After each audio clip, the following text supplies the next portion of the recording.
moi je n'ai absolument pas interviewé le Pachi Pachi Project depuis qu'on les connaît depuis la Japan Tour Festival. Mais je vais en apprendre plein de choses.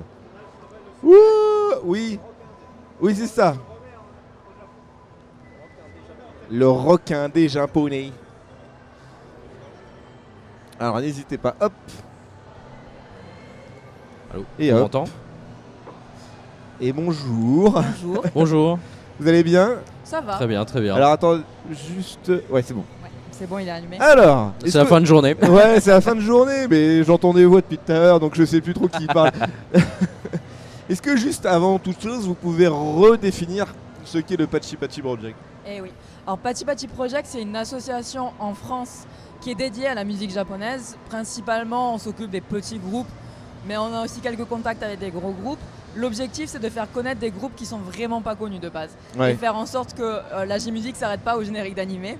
De montrer qu'il y a de l'idol, du rock, du visual kei, il y a du vocaloid, il y a beaucoup de projets personnels aussi, de solo artistes qui sont vraiment intéressants. Donc voilà, nous on s'est fondé il y a à peu près 2 ans Ouais. déjà, moi j'ai l'impression que c'était hier. Mais en 2 ans on a fait beaucoup de choses, notamment des événements comme la Japan Expo, on a fait d'autres salons. Et dans ces salons on fait venir des artistes. Donc là, Japan Expo par exemple, on a 2 artistes. Ouais. On a Yuke qui est un chanteur coréen mais qui chante en japonais. Et Astérisme qui est un groupe de métal principalement instrumental. Ils ont commencé à chanter un petit peu, la guitariste s'est mis à chanter. Vraiment qui envoie fort. Du lourd. Ils sont vraiment bons. Ils font 1m55 mais ils sont vraiment bons. Et en dehors de ça, on a aussi des activités plus médias où on a un blog, on a une petite chaîne YouTube qu'on essaie d'alimenter dès qu'on peut. On a aussi une web radio et un magazine gratuit d'ailleurs qu'on peut venir chercher sur notre stand. Tout petit, mais qu'on distribue gratuitement pour faire connaître un petit peu des petits groupes. Trop stylé. Oui, c'est vrai qu'en termes de musique, la musique japonaise, on a essentiellement, enfin moi qui suis un casu de la culture japonaise, plutôt de la J-pop, donc du coup de la musique un peu pop dansante à la groupe de jeunes garçons. Les boys band. Les Johnny's quoi. Ouais, c'est ça. Mais en fait non, il n'y a pas que ça là, tu as parlé de métal, mais il y a aussi le rock indé par exemple, et justement ça va être le sujet qui va se tourner autour là dans la demi-heure qui va arriver. Du coup le rock indé, alors moi le rock indé c'est une musique que j'écoute pas mal, et c'est vrai que le rock indé pour moi c'est essentiellement de la musique anglaise de Manchester, presque un peu underground. Comment c'est arrivé dans la culture japonaise et comment les Japonais arrivent à s'approprier cette culture-là ? Alors ça, l'histoire du rock indé japonais, il a le même début, on va dire, que pareil dans le reste du monde. Ça a beaucoup commencé avec le rock anglais d'abord, le punk, beaucoup de punk. Les Japonais sont très très friands de punk. Ah ouais ? Ouais, et en final, c'est de bons musiciens. Il y a beaucoup de bons musiciens. Les chanteurs, ça peut dépendre, ça dépend de si vous aimez les voix japonaises ou pas. Mais au niveau de la technique, ils peuvent être très très bons. Et au final, ils se suffisent à eux-mêmes, juste faire de la guitare pour faire de la guitare, faire de la basse pour faire de la basse, ça leur suffit. Et ça, globalement, suivi à peu près le même chemin que l'histoire du rock anglais d'abord et un petit peu américain par la suite. En fait, on s'en rend pas compte, mais pour ceux qui connaissent les marques d'instruments de musique, en fait, on a pas mal qui sont d'origine japonaise. Ouais. Donc les guitares, Ibanez, Fernandez, ESP, etc. Même tout ce qui est sono, les amplis, Roland, Pioneer, etc. Ouais. Donc c'est des marques super connues en fait, et en fait ils viennent du Japon. Donc on se dit, si les Japonais conçoivent ça, il y a forcément une scène musicale derrière, quoi. Et puis pour l'arrivée du rock au Japon, en fait l'arrivée des Beatles, les Beatles, au Japon ça marche, hein, et même il y a même une dizaine ou une quinzaine d'années, des best-of des Beatles, ça se vendait par centaines de milliers, quoi. Donc je pense bien, mais après alors du coup ils ont l'arrivée des Beatles, il y a énormément de groupes de rock qui sont fondés au Japon, donc dans les années 60-70, mais qui chantaient beaucoup en anglais à l'époque. Ah, oui, et d'accord. c'est fin des années 70, il y a un groupe qui s'appelle Happy End, donc un groupe japonais qui a commencé à chanter en japonais. Et donc de là a découlé la scène rock japonaise. Puis il y a aussi, on peut parler du visual kei, du metal. Ouais, ex-Japan, même Showa. Ex-Japan, Shoya. Le Shoya qui est un groupe de metal féminin japonais, des années 80. Et là, idem, on s'en rend pas compte, mais c'est vrai que sur la scène occidentale, le métal ou le rock, c'est une scène plutôt masculine. Mais au Japon, en fait, la scène féminine s'est déjà développée dans les années 80. Et donc, on parlait de Shoya, elles sont fondées dans les années 80 et elles ont monté un festival qui s'appelle Naon no Yaon, où elles invitent que des groupes féminins. En fait. Okay. Et il y a une énorme, on va dire, il y a énormément de groupes féminins. Et X-Japan, en fait, c'est le groupe phare de la scène métal japonaise qui est l'un des groupes qui a lancé en fait le style qu'on appelle Visual Kei, qui est en fait un style très axé sur le visuel, pour travailler sur la musique, mais très axé sur le visuel. C'est l'équivalent du glam rock, mais au Japon, avec un mélange, on va dire, du théâtre kabuki. Ah, ok, d'accord. Donc sur l'aspect visuel. Depuis, ça a bien évolué.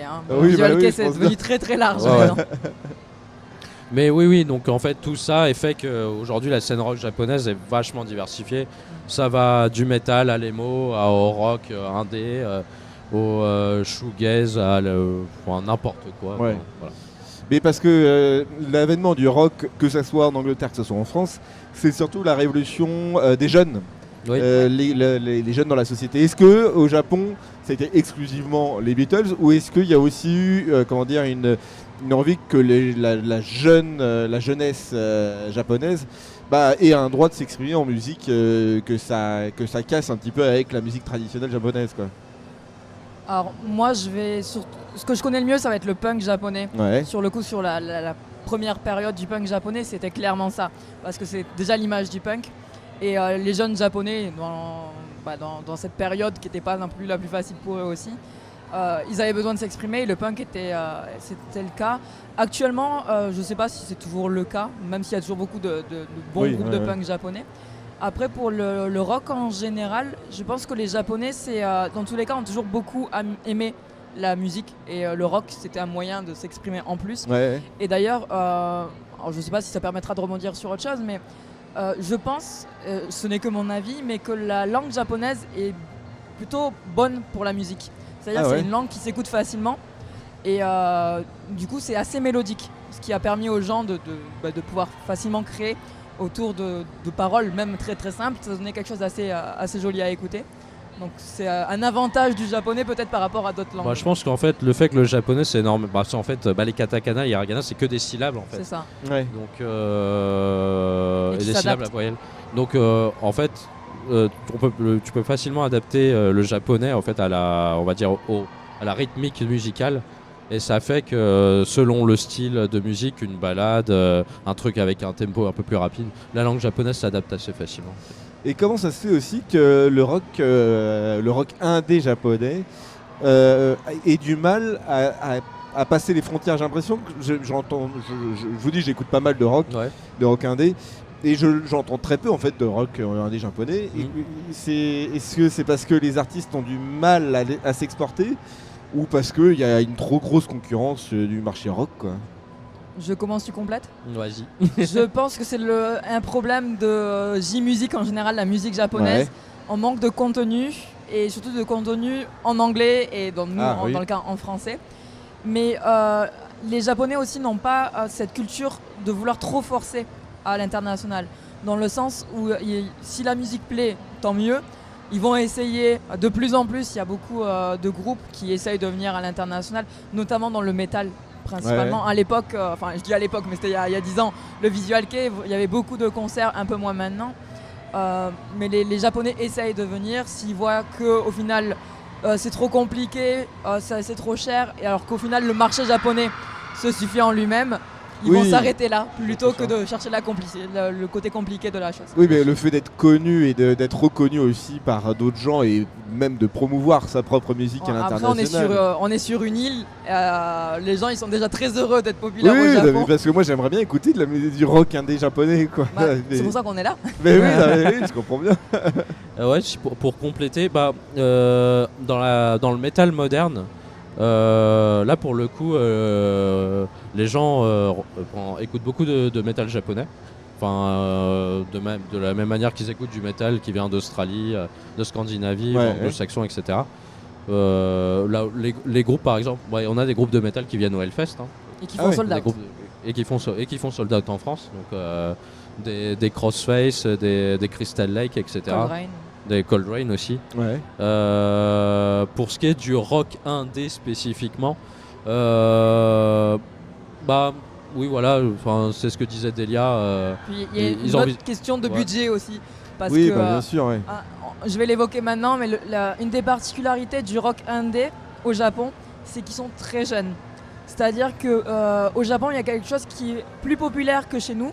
C'est-à-dire que dans l'idée d'un japonais, on peut devenir artiste. C'est un métier, c'est pas juste une passion. Ouais. Et il y a des écoles qu'on appelle des semongako, donc qui sont un petit peu comme des prépas spécialisés de musique. Et de plus en plus de très bonnes écoles.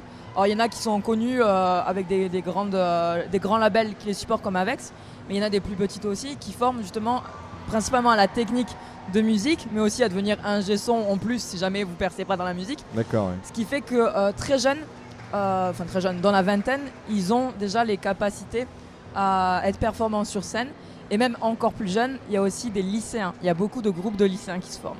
C'est issu de la culture un peu idol qu'il peut y avoir au Japon ou pas particulièrement? Pas spécialement. Je pense que c'est principalement un des avantages du Japon d'avoir dans l'école des cours de musique, mais des vrais cours de musique. Ah oui, d'accord, ouais. Avec des instruments autres que la flûte. Et moi, j'ai eu de la chance, j'avais un peu de batterie à l'école. Mais en dehors de ça, ils ont vraiment tous les instruments qui sont disponibles pour s'entraîner. Et il y a des vrais clubs de musique dans les écoles souvent. Et à partir de là, maintenant, même les animés aident aussi. On va en parler aussi. Bocchi the Rock, c'est pas si loin de la réalité. Voilà, exact. Bank Dream aussi, d'ailleurs, c'est un peu différent. Mais... Et du coup, vous, comment vous les repérez aussi, les groupes? Alors là, je vais faire un peu de pub pour un service que je conseille vraiment à tout le monde. C'est Eggs. Donc Eggs de Toho Records. Alors je sais plus s'ils sont vraiment affiliés, mais retenez surtout Eggs, donc les E en anglais. C'est un service, une plateforme qui est spécialisée pour faire la promotion des indies japonais. Donc ils ont 3 followers à environ 15-20 000 followers. Au-dessus, souvent, ils mettent un peu moins de moyens. C'est vraiment des tout petits groupes. Donc d'où le côté œuf, pas encore sorti de l'œuf. Et ce service-là est un label, donc il les aide à produire des CD, il les aide à faire la promotion aussi, à faire des concerts, et on retrouve pas mal d'informations auprès de Eggs. Donc moi personnellement, je prends toutes mes informations de chez eux. Donc ils ont un compte surtout Twitter, Instagram il me semble aussi, parce que le site il doit être que en japonais, je pense pas qu'ils soient. Ah oui, d'accord. Ouais. Ils ont une application aussi, un petit peu Spotify version Japon, que pour ça. Et c'est vraiment le service par où tous les groupes indés, rock, peut-être un peu moins metal et punk, mais vraiment du rock alternatif passent par ce service-là. Et moi personnellement, c'est par là que je passe. Ouais. Et justement, Patchy Patchy Project, on a commencé un partenariat avec eux. D'ailleurs, je me fais un petit moment pub, mais à partir de maintenant, la Japan Expo, on a lancé un crowdfunding pour faire venir des groupes indés à Japan Expo l'année prochaine. C'est stylé ça. En partenariat avec Eggs. Donc le concept, c'est que tous ceux qui auront participé au financement participatif pourront voter pour choisir un groupe. Donc il y aura une sorte de petite battle. Et le groupe qui aura le plus plu pourra venir en France. Et l'objectif, c'est que ce soit beaucoup de jeunes. Donc on va limiter à 25 ans maximum. Encore une fois, l'objectif, c'est de faire connaître des jeunes plus que des groupes qui sont déjà créés. Déjà implantés, ouais. Et c'est pas exclusivement, quand vous faites venir un groupe, c'est pas forcément que dans des scènes comme ça, de convention. C'est aussi, je sais pas moi, une scène... là, je suis très parisien, mais par exemple, la scène comme le Supersonic, où c'est beaucoup de rock indé. Ça pourrait être un objectif. Le Supersonic, je connais, je rêve d'y aller. Mais en vrai, en termes de proc, ça peut être intéressant de faire découvrir aussi, ou même d'avoir une soirée à thème rock indé japonais, quoi. Oui. C'est vrai que c'est un objectif qu'on a parce que les événements c'est sympa, surtout pour faire connaître c'est le plus facile. Ouais. Après c'est aussi le plus rentable pour nous actuellement parce que on peut être aidé. Après par contre sur le coup il y a beaucoup de groupes qui aimeraient venir en France, ça c'est sûr. Et effectivement s'ils viennent en France c'est d'abord à Paris et peut-être d'autres petites villes et ce sera tout à fait dans ce type de... Bon, pour l'instant on l'a pas encore fait mais c'est effectivement en idée en tout cas. Et parce que les boîtes de prod ou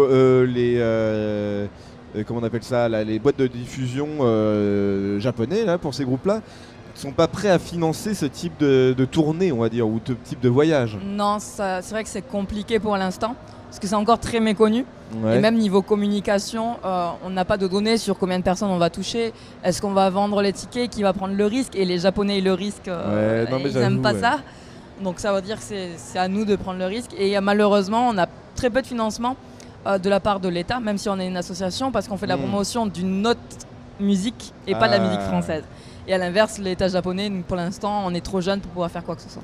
Mais là, vous avez assez de recul avec, par exemple, alors je sais pas si c'est particulièrement du rock que vous avez fait passer ou plutôt de la pop, mais là, vous avez quand même des retours un peu de l'attente du public et vous voyez que ça marche plutôt bien, non? Ça devrait pas suffire, ça? Non. Ah ouais? Ce serait trop facile. Non, pour des salons, si, mais pour des tournées, ça peut être un peu compliqué. Pour faire venir vraiment sur des dates, il faut un tourneur souvent, même si on a des contacts auprès des tourneurs, parce qu'il y a des tourneurs qui se spécialisent quand même sur la musique japonaise, qui en font assez souvent. Mais après, par exemple, oui, là, on a le groupe Astérisme qui fait du métal.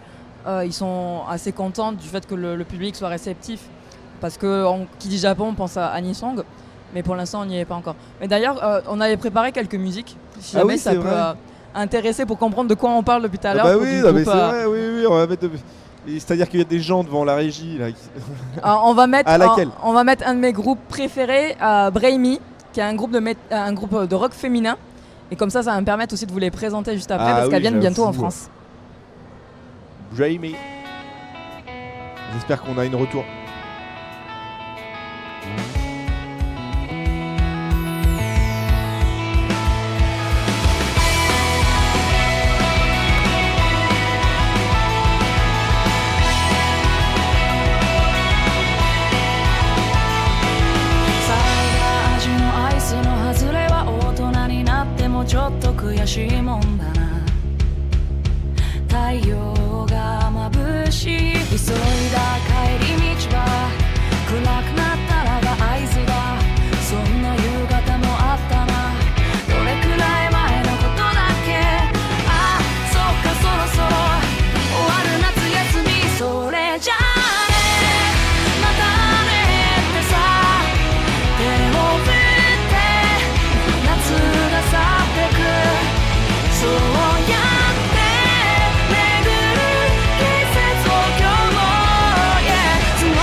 Ok, j'approuve. C'est cool. Justement, elles viennent bientôt en France. On les fait venir à fin août. Alors, j'ai plus eu les dates exactement, mais je crois que c'est du 23 au 25 août. Merci. Au festival Rock en Bray, qui est pas trop loin de Tours. D'accord, ouais. Et c'est un festival de rock justement indépendant. Et c'est leur première édition, Rock en Bray Japan Edition. Ouais. Donc c'est pour l'instant c'est le seul groupe japonais. Et on avait déjà le festival s'appelle Rock en Bray, le groupe Breimi, donc il y avait un petit signe. Voilà. Mais on voulait aussi faire connaître du rock féminin, parce que c'est toujours un plus. Et au Japon, il y a, je pense, pas mal de bons groupes féminins à faire connaître aussi. Et vous pensez aussi que justement le fait que la France aime beaucoup la culture japonaise est plutôt une bonne chose justement pour faire découvrir et promouvoir un peu la musique japonaise? Ça fait 20 ans en vrai qu'il y a des artistes japonais qui se produisent en France. Ouais. Et on a l'impression qu'il y a un plafond de verre qui n'a pas été dépassé. Et puis début des années 2010, il y a eu la vague K-pop qui a totalement englouti, on va dire, la J-pop. Ouais. Même encore quand il y a des gens qui viennent nous voir sur le stand, ils s'attendent à... ils nous donnent des noms de groupes de K-pop et on leur dit mais non, c'est K-pop Corée.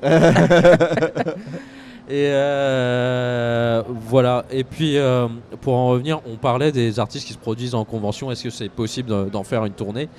L'expérience a montré que pour certains, peut-être pas pour tous, mais pour un bon nombre d'artistes, le succès en convention ne se traduit pas forcément par un succès en tournée française. Voilà. Parce que c'est déjà un public quasi conquis, quoi. Ouais, c'est ça. Les gens, en fait, ils viennent ici pour découvrir, mais c'est pas... Enfin, c'est mon avis perso, mais c'est pas forcément un public très mélomane de base. On va dire très, attiré par la musique de manière générale. Il y en a, oui, et ils viennent après, ils suivent le groupe et ils viennent ensuite en concert. mais ça reste qu'une minorité. Ouais, non mais ouais, je comprends.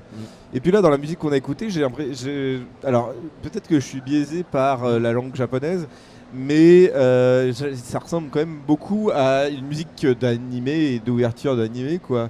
Est-ce que c'est une image biaisée que j'ai parce que c'est japonais, ou est-ce que c'est un peu influencé quand même par les openings? Alors, c'est parce que j'ai choisi des chansons qui peuvent s'écouter facilement déjà. Ah oui, d'accord, ouais. Pour le plus large possible au niveau public. Après, c'est un groupe de rock qui s'écoute vraiment tranquillement. Elles ont un public assez vaste d'ailleurs, autant garçons et filles. Et je pense que c'est effectivement ce côté un peu... je suis la première à jeter la pierre pour ce genre de groupe, mais pour l'instant, ça va un peu pop, qu'on retrouve aussi dans ce côté. C'est plus du pop rock. Par contre, c'est vrai qu'il y a beaucoup de... Pour revenir au générique d'animé, on a l'image du rock et des génériques d'animé ensemble. En plus, je pense qu'on a dû voir les mêmes animés à l'époque. Il y a beaucoup de génériques qui nous ont marqués, qui étaient des groupes de rock japonais. Bah oui, non mais c'est ça. Donc c'est pour ça que c'est associé. Mais indépendamment, là, je suis pas du tout calé en musique, mais les accords japonais se reconnaissent très très vite. Quand on écoute de la musique japonaise, même sans les paroles, on va très très vite comprendre que tiens, ça sonne japonais quand même tout ça.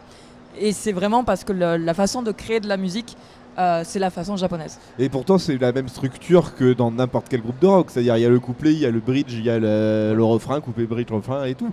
Mais c'est forcément. Alors, il doit y avoir des suites d'accords très spécifiques. Alors effectivement, on connaît par exemple les 4 accords magiques qui existent dans la pop occidentale de manière générale. Au Japon, on a l'équivalent en fait. Les 4 accords magiques japonais. Ça s'appelle la Royal Chord. Enfin, j'ai plus le nom pas. Mais il y a une page Wikipédia là-dessus et en fait, ils ont listé le nombre, plein de morceaux en fait qui utilisent ces accords. Il y a par exemple, j'ai en tête Kanzen Kankak Dreamer de One Ok Rock, qui est l'un des groupes de rock les plus connus actuellement. Lies and Truth de l'Arc-en-Ciel, des chansons de Beez et même des chansons des Morning Musume, un groupe de pop. D'accord. Donc en fait, c'est des accords qu'on peut retrouver dans toutes les facettes de la musique japonaise, quoi. Ok, ouais, c'est stylé. Mais j'ai bien envie de proposer un autre groupe pour qu'on puisse comparer. Comme ça, et cette fois un groupe de garçons. À tes souhaits. Merci. Alors ça serait lequel? Si possible, on va mettre Eve of the Lane. Est-ce qu'on peut mettre Eve on the Lane? Non, Eve of the Lane. Eve of the Lane. Je t'en supplie, Pandora. Eve of the Lane. Fais quelque chose de ta life. Eve of the Lane. Merci.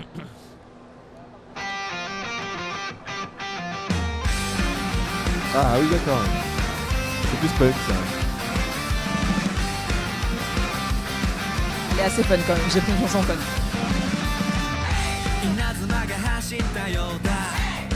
Ouais, j'ai envie d'agiter.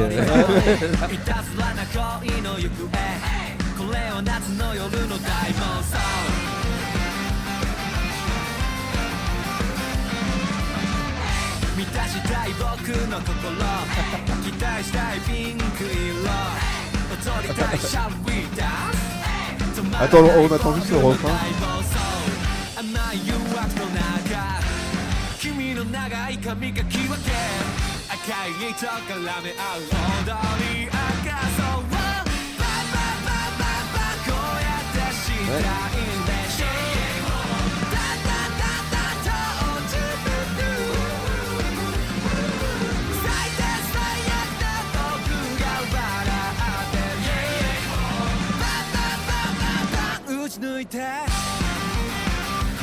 Ok, ouais, non, c'est pas mal aussi ça.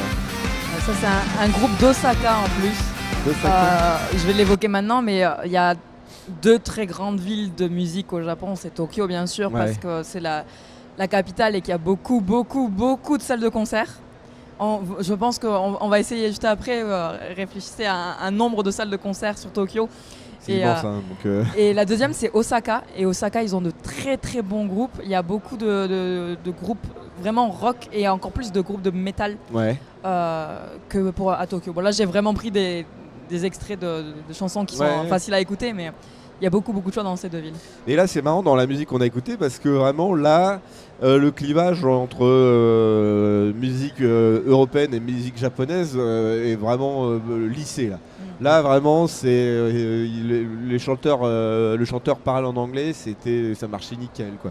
Là, il y a eu moins de, c'est de la musique que personnellement j'écouterais peut-être un peu plus, bon parce que je préfère plus le rock pop que la musique, le rock punk, le rock pop. Mais non, ouais, franchement très cool, ouais. Et ça, du coup, les deux groupes qu'on a écoutés, c'est via Egg que vous les. C'est ça. Et vous avez déjà eu contact avec les groupes ou pas? Oui, alors Bremi, comme on les fait venir, oui. Oui, remarque, oui. Et moi, c'est vrai que je ne l'ai pas précisé aujourd'hui, mais j'habite au Japon, donc du coup, je vais les voir très très souvent. Ah oui, d'accord.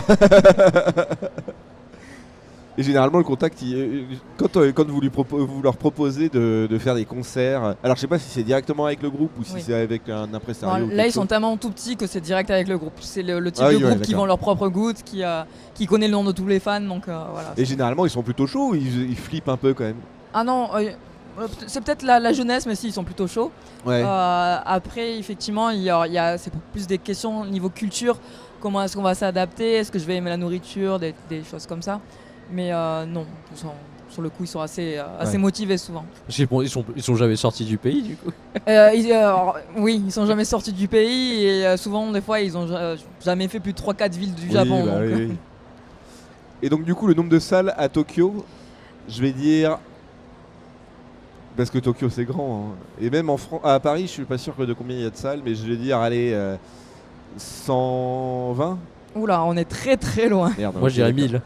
Même 1000, on est 1000. On est au-dessus de 1000. Et pour donner un exemple, il y a un quartier qui s'appelle Shimokitazawa, qui est pas très très loin de Shibuya. Ça veut dire quoi? Ça veut dire le quartier aux 2500 salles de concert? Non, peut-être pas 2500, mais il y en a, de mémoire, il y en a plus d'une cinquantaine dans ce quartier-là. Rien que dans ce quartier-là. Et vraiment tout type de musique. Bon, c'est aussi un quartier qui est assez friperie, seconde main, un peu hipster, on appelle ça un peu hipster. Mais il y a autant beaucoup de rock. Il y a aussi du jazz, il y a beaucoup de jazz, beaucoup de classiques dans ce quartier-là. Et de mémoire, je crois que même c'est plus de 60, je crois de mémoire ce que j'avais, c'est 75 salles de concert que dans ce quartier, dont la plus petite fait une dizaine de places. Ah ouais. La plus grande doit faire 800 places. Et il y a même une de mes salles préférées, c'est Shikamatsu. J'adore, vous descendez des escaliers, on a l'impression d'aller dans un sous-sol, il fait tout noir. On entre, c'est un restaurant de tsukemen, donc des nouilles froides. On va au fond du resto, là il y a une salle de concert. D'accord, ok, c'est sorti de nulle part quoi. Voilà. Donc c'est vraiment plein de petites salles un peu secrètes. D'ailleurs, je vais donner un tips au passage pour ceux qui se demandent comment est-ce qu'on peut savoir comment trouver les salles de concert. Ah oui, ouais. Donc Eggs, on a pas mal. Les groupes, si vous suivez les groupes sur leur site officiel, souvent ils donnent la liste des programmes. Et si vous voulez savoir aussi quel groupe, vous n'avez pas d'idée de groupe, mais que vous dites cette salle de concert, je suis pas loin, j'ai un hôtel pas loin, n'hésitez pas à les suivre sur Twitter, parce que sur le coup les Japonais adorent Twitter. Ah ouais, et pas un peu moins Instagram. Donc si vous suivez Twitter, vous aurez les infos. Et du coup, combien de salles de concert au total à Tokyo? De mémoire, c'est plus de 4000 et quelques. Ouais. Alors je prends Yokohama dans Tokyo, c'est vrai que d'habitude on additionne les deux. Donc le grand Tokyo, c'est plus de 4000. D'accord, ok. Et ça compte aussi les toutes petites salles. Comme j'ai dit, il y en a qui font une dizaine de places. C'est pas mal hein, quand même. Les plus grandes, c'est le Tokyo Dome, qui doit faire 55 000 places. Mais pour le Rock Indies, en moyenne, ils arrivent jusqu'à... Parce que le Japon, c'est peuplé, Tokyo, c'est peuplé. Les groupes de Rock Indies, avant de passer en major, donc être signé chez Sony, chez Music, Avex, Universal, etc. Avant de passer par des grandes maisons de disques comme ça, ils peuvent quand même remplir des salles qui font 5 à 7 000 places. Alors que nous, notre Rock Indies, une centaine, on est heureux. Les Japonais peuvent viser 5 à 7 000 places. Ah oui, genre ils remplissent une salle de concert de 1000 personnes, ils sont vite fait, moyen. C'est le premier step, on dit souvent avant de vraiment être connu. Or souvent il y a beaucoup ça switch à ce moment-là entre le Indies et la Major, c'est le Budokan. Oui. Et le Budokan, je sais pas combien ils font, mais 15 000 je crois. 15-20 000 places. Ah oui, d'accord, ok. Et on est sur des proportions. Budokan, c'est un peu, Bon, en proportion, ça va être comme notre l'Olympia ou le Zénith de Paris. Mais à la base c'est un dojo, hein, donc c'est comme l'accord Hôtel Arena, mais qu'on appelle tous Bercy. Oui. Mais d'ailleurs, ça me fait penser, on a évoqué 4000 salles de concert. J'ai pas le chiffre du nombre de groupes, mais pour remplir les 4000, parce que si les salles de concert existent c'est qu'elles sont rentables. Oui. Donc, imaginez le nombre de groupes qui existent au Japon, c'est un truc impressionnant. Mais c'est-à-dire que si la musique est mise en avant beaucoup plus dans les études et les trucs comme ça, forcément que ça va engendrer plus de groupes, quoi, c'est clair. Mais en tout cas, ouais, non, très surpris de ce groupe-là, et on va peut-être écouter du coup le troisième. Le dernier, Fish and Lips. Alors ça, c'est un groupe. J'ai choisi un groupe très jeune. Donc justement, tout à l'heure, je parlais de lycéens. Ils viennent je crois qu'ils ont fini le lycée il y a 1 ou 2 ans maximum. D'accord. Vas-y, Pandora, Fish and Lips. C'est sûrement un jeu de mots. Oui, bah oui.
Ça fait plus pop là, oui. Alors, j'ai choisi ce groupe pour 2 autres raisons. Alors, la première raison, je voulais évoquer le fait que ça, par exemple, c'est un groupe qui a popé sur les réseaux sociaux. Ah ouais? Alors, mais un truc de... Vraiment, ils ont pris 2-3 semaines Instagram, les reels Instagram, et ils ont vraiment popé d'un coup. Et TikTok. Ah ouais? TikTok au Japon, c'est... alors, j'ai pas des chiffres, mais c'est que de la musique. Vraiment beaucoup de groupes. C'est issu de Musical.ly, donc oui, je pense qu'il y a encore la tradition un peu. Voilà, et c'est un groupe qui a vraiment popé. Donc c'était pour aussi évoquer l'importance des réseaux sociaux pour les groupes indies maintenant. Ouais. Et ça peut... Il y a un autre groupe, je vais le citer si jamais ça intéresse des gens, qui s'appelle Neguse, qui veut dire épi quand on se réveille le matin en japonais. Ouais. Et qui a vraiment... ils ont fait 2 ans un petit peu à créer des chansons, etc. Ils ont fait une chanson... elle a buzzé sur TikTok 2-3 semaines après. Ah ouais? Ils étaient en major. Je crois que c'est Sony, mais je suis pas certaine. Donc vraiment TikTok, maintenant c'est un élément important. Grave. Mais non, mais en fait n'importe quel groupe, n'importe quelle musique, c'est important de créer une forme de buzz. Bon, j'ai pas d'exemple en particulier à part récemment, et c'est pas du rock, mais Yamé avec Bécane. Bon voilà, ça a tout cassé quoi. Et je pense qu'aujourd'hui, il peut se permettre de se dire bon. J'ai bien vendu mon album, mais je suis connu, donc mais forcément surtout sur des cultures aussi différentes, non, sur des cultures qui vont être difficilement atteignables côté occidental quand on vient du Japon. C'est hyper important aussi de pouvoir créer ce buzz-là. Et puis je sais que là, il y avait des musiques un peu pop qui avaient popé, surtout avec des musiques de city pop. Ça revient ça. Ah oui. Ça revient vachement à la mode parce que du coup c'est un bon mood, ça a un mélange un peu de pop et un peu de presque funk, de lofi, funk et tout, donc du coup ça marche plutôt bien. Et j'ai plus l'artiste en tête là, mais il y a un morceau qui est Plastic Love de Maria Takeuchi. Oui. Ouais, un truc comme ça doit être ça. Ouais.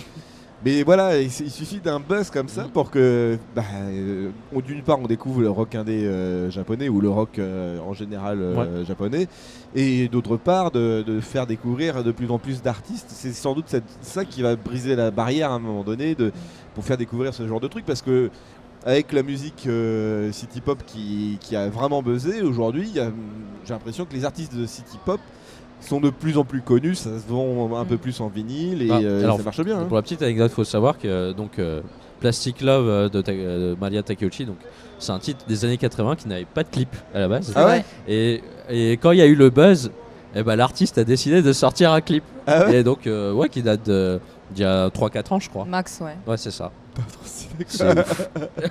Et en même temps, il faut savoir, alors pas abuser du buzz, mais l'exploiter, quoi, forcément. Ouais. Et je pense que pour elle, ça a plutôt bien marché parce que ça l'a vraiment engagé, on va dire plutôt, vraiment un nouveau style dans le monde occidental. Et j'en vois là des groupes européens qui font de la city pop. J'ai vu passer aussi, ouais. Alors que vraiment, c'est un After truc. Five.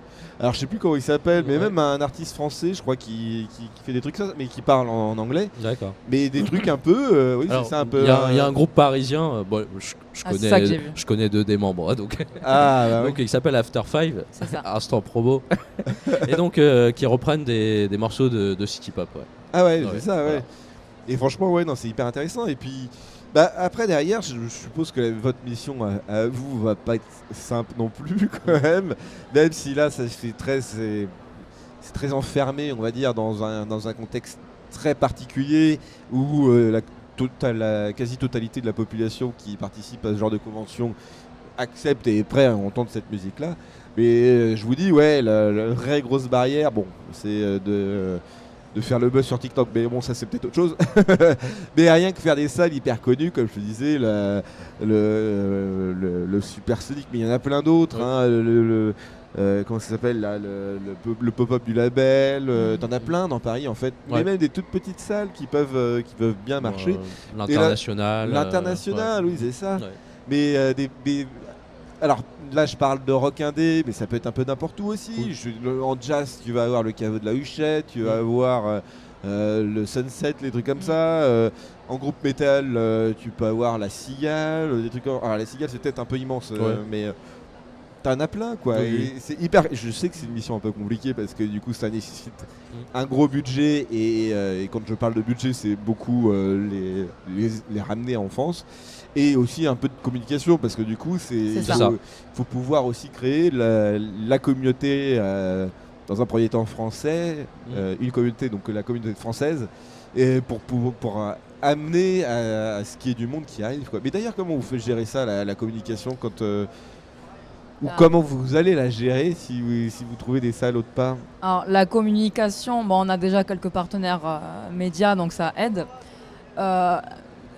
Actuellement, ça passe principalement par des connaissances qui sont youtubeurs, qui peuvent avoir un plus grand impact que nous.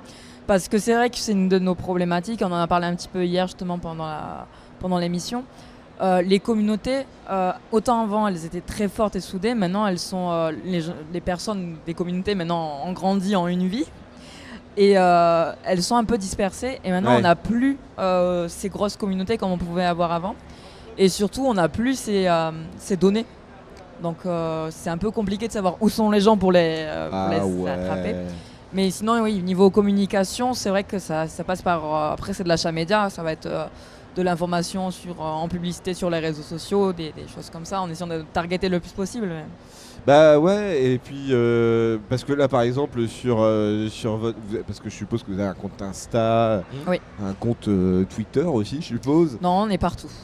Et même genre des contenus type TikTok, c'est-à-dire du contenu vidéo.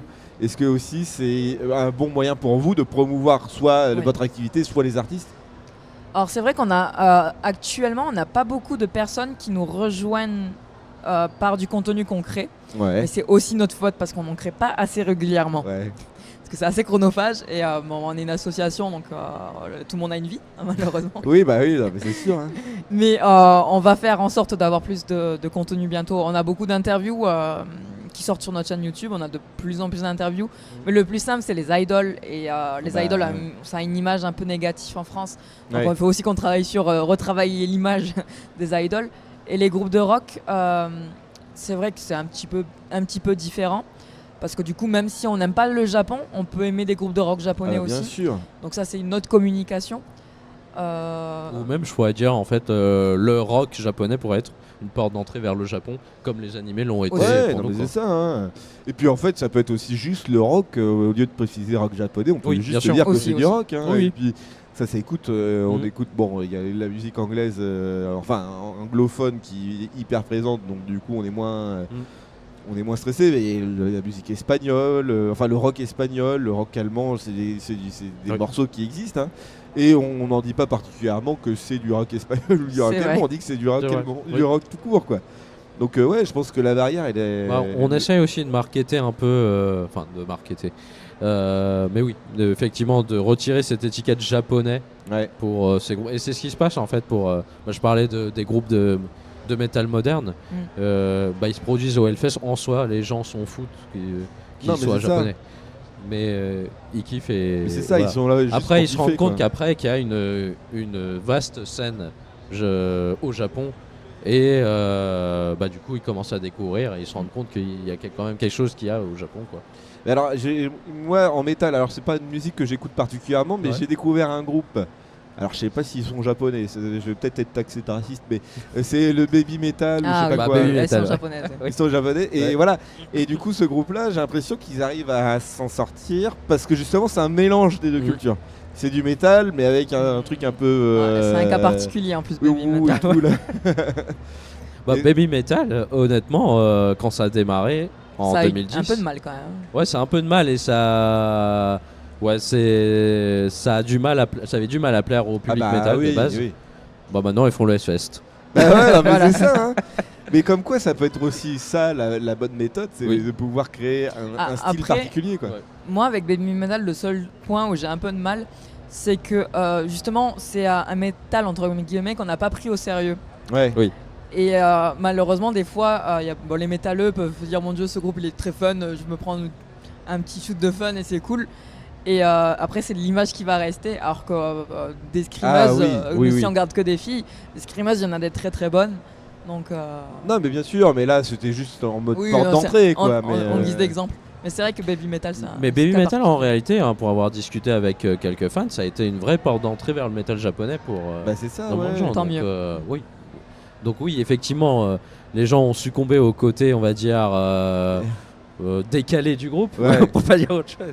Bon, j'adore du baby metal, hein. Mais derrière, on a découvert des groupes, on va dire, avec une image un peu plus, on va dire, plus sérieuse, plus moins, si je puis dire, moins manufacturée aussi. C'est ça, c'est la particularité qui fait la différence, quoi.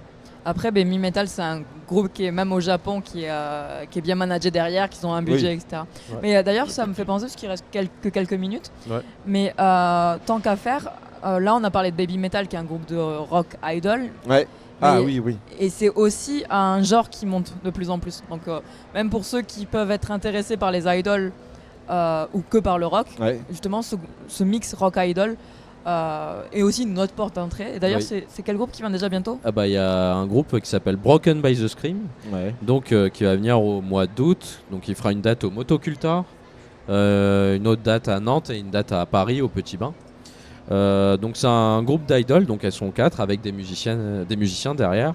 Et la particularité de ce groupe, c'est qu'il y a 2 screameuses, une screameuse aiguë et une screameuse grave. Ah ouais. Ouais. Donc alors, si vous connaissez Baby Metal, je crois que vous êtes peut-être pas prêts. Exact. C'est pour ça justement que je voulais en parler pour dire voilà, il n'y a pas que les Baby Metal. Non, il n'y a pas que. Les... Oui, non, mais bien sûr. Mais il y a énormément de groupes de ce style-là qui sont lancés, qui ont qui ont une particularité différente de Baby Metal, donc mais qui envoient du lourd, qui envoient du pâté. Et est-ce que vous vous renseignez aussi sur le rap, par exemple, le rap qui est très présent en France?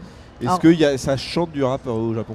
Ça chante un peu, mais c'est une scène qui est un peu mal vue encore au Japon. Ah oui, d'accord. Donc c'est très... déjà, on était sur du rock indies, là on est encore plus dans de l'indies caché.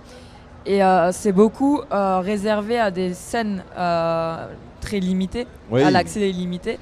Et c'est aussi beaucoup dans les boîtes de nuit. Ah oui, d'accord. Et moi, malheureusement, je me couche à 9h30, donc je ne vais pas dans... Donc c'est pas du tout ma scène de prédilection, j'y connais très très peu. Après, il y a quelques artistes qui marchent, je pense à A-Wish ou... Oui, voilà. O-World aussi, qui de Okinawa, qui marche bien. Il y a aussi beaucoup de rappeuses, de filles aussi, qui marchent de plus en plus. Oui. Ouais. Et voilà. Et il y a aussi, entre guillemets, un truc un petit peu nouveau, c'est le fait que les Japonais ont aussi de plus en plus d'enfants métis. Donc le rap vient aussi de plus en plus avec les métissés. Et ça, c'est un très très grand avantage parce que les Japonais avaient un peu peur de faire du rap, je pense. Alors je m'avance, mais peut-être qu'ils se sentaient pas spécialement légitimes.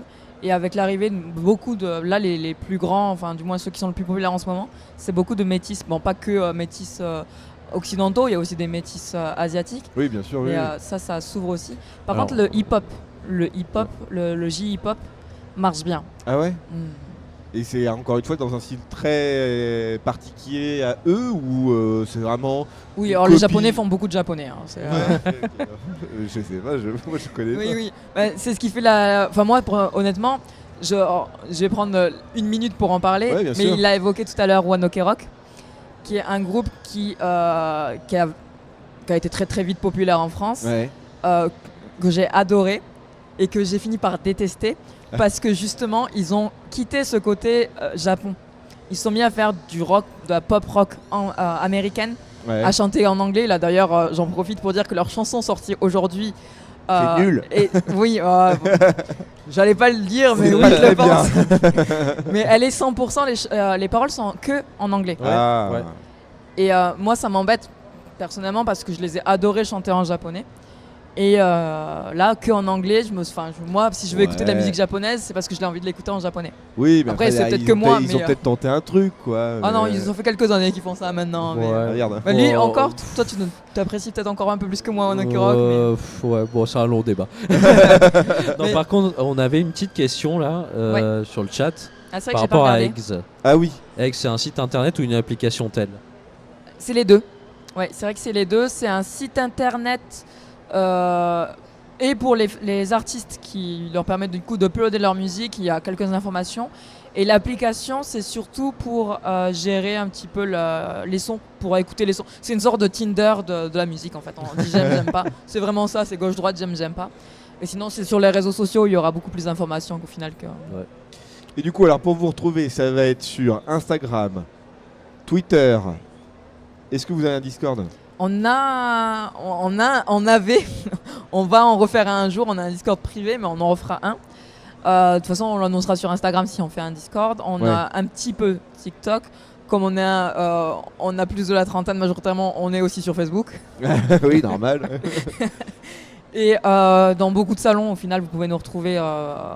On fait beaucoup. Paris, la région parisienne, on les fait. Nous, on a aussi des gens sur Toulouse.